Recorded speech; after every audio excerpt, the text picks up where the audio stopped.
Hi friends, आज बाल विकास और शिक्षा शास्त्र का अभ्यास प्रश्न 31 करेंगे। इससे पहले 30 तक कर चुके हैं। अगर इनमें से किसी भी वीडियो को अब तक आप लोगों ने नहीं देखा है तो प्लेलिस्ट में देख लेना।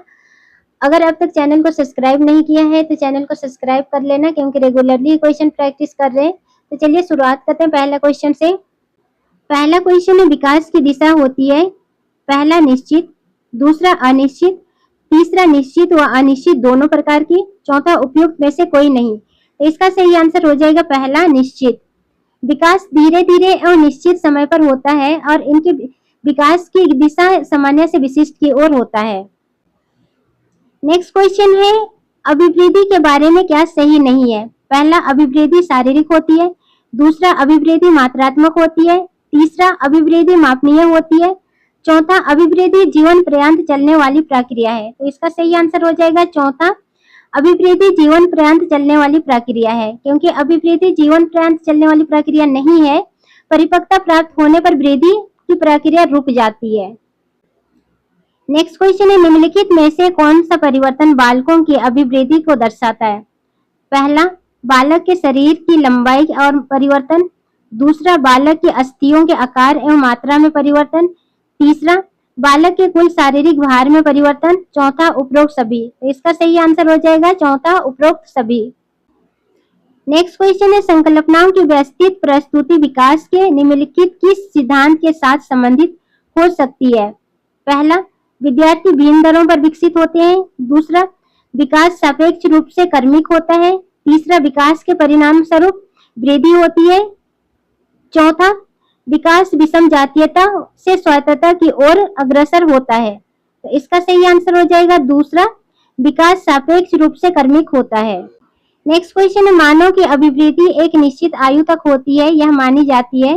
पहला 10 वर्ष तक, दूसरा 18 वर्ष तक, तीसरा 40 वर्ष तक, चौथा 60 वर्ष तक। तो इसका सही आंसर हो जाएगा दूसरा 18 वर्ष तक। नेक्स्ट क्वेश्चन है, किशोर अवस्था वह अवस्था है जिसके द्वारा एक विकासमान व्यक्तित्व बाल्यावस्था से प्रौढ़ अवस्था तक पहुंचता है। यह कथन किसका है। पहला जर्सिल, दूसरा किलपैट्रिक, तीसरा कार्माइकेल, चौथा हंट। तो इसका सही आंसर हो जाएगा पहला जर्सिल। नेक्स्ट क्वेश्चन है, आपकी कक्षा की एक छात्रा रजनी की लंबाई पिछले वर्ष की तुलना में लगभग 6 इंच बढ़ गई है, उसके इस परिवर्तन को आप क्या कहेंगे। पहला, रजनी का विकास तेजी से हो रहा है, दूसरा रजनी में वृद्धि तेजी से हो रही है, तीसरा रजनी ज्यादा काम करने लगी है, चौथा रजनी पढ़ाई में कमजोर होती जा रही है। तो इसका सही आंसर हो जाएगा दूसरा, रजनी में वृद्धि तेजी से हो रही है। नेक्स्ट क्वेश्चन है, अवधारणाओं का विकास मुख्य रूप से खाली स्थान का हिस्सा है। पहला बौद्धिक विकास, दूसरा शारीरिक विकास, तीसरा सामाजिक विकास, चौथा संवेगात्मक विकास। तो इसका सही आंसर हो जाएगा पहला बौद्धिक विकास। नेक्स्ट क्वेश्चन है, शिक्षा की दृष्टि से मानव विकास का निम्न पक्ष सबसे अधिक महत्वपूर्ण है। पहला शारीरिक, दूसरा मानसिक, तीसरा सामाजिक, चौथा संवेगात्मक। इसका सही आंसर हो जाएगा दूसरा मानसिक।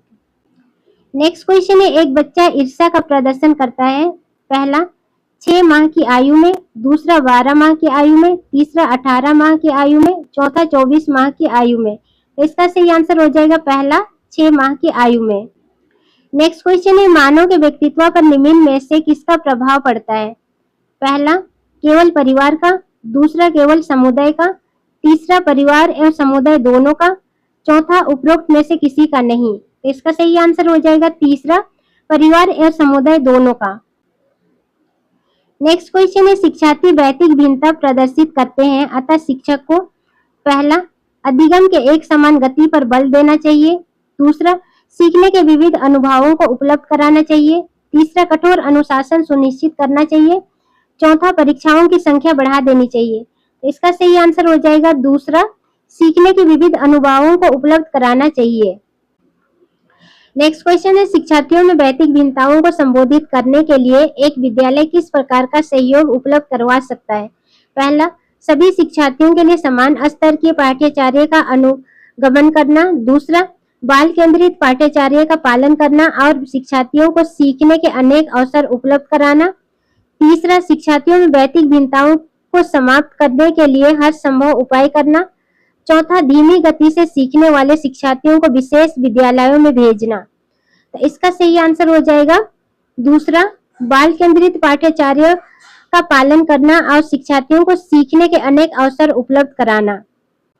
नेक्स्ट क्वेश्चन है, निम्नलिखित में से कौन सा उदाहरण प्रभावशाली विद्यालय की प्रथा का है? पहला शारीरिक दंड, दूसरा व्यक्ति सापेक्ष अधिगम, तीसरा प्रतियोगितात्मकता कक्षा, चौथा निरंतर तुलनात्मक मूल्यांकन। तो इसका सही आंसर हो जाएगा दूसरा, व्यक्ति सापेक्ष अधिगम। आज का लास्ट क्वेश्चन है, भौतिक भिन्नताओं का प्राथमिक कारण क्या है? पहला लोगों के द्वारा माता पिता से प्राप्त आनुवंशिक संकेत पद्धति, दूसरा जन्मजात विशेषताएं, तीसरा पर्यावरणीय प्रभाव, चौथा आनुवंशिकता एवं पर्यावरण के बीच जटिल पारस्परिक क्रिया। तो इसका सही आंसर हो जाएगा चौथा, आनुवंशिक एवं पर्यावरणीय के बीच जटिल पारस्परिक क्रिया। तो फ्रेंड्स, वीडियो कैसे लगी कमेंट करके बताना। नेक्स्ट वीडियो किस टॉपिक में होना चाहिए ये भी आप लोग कमेंट कर सकते हैं।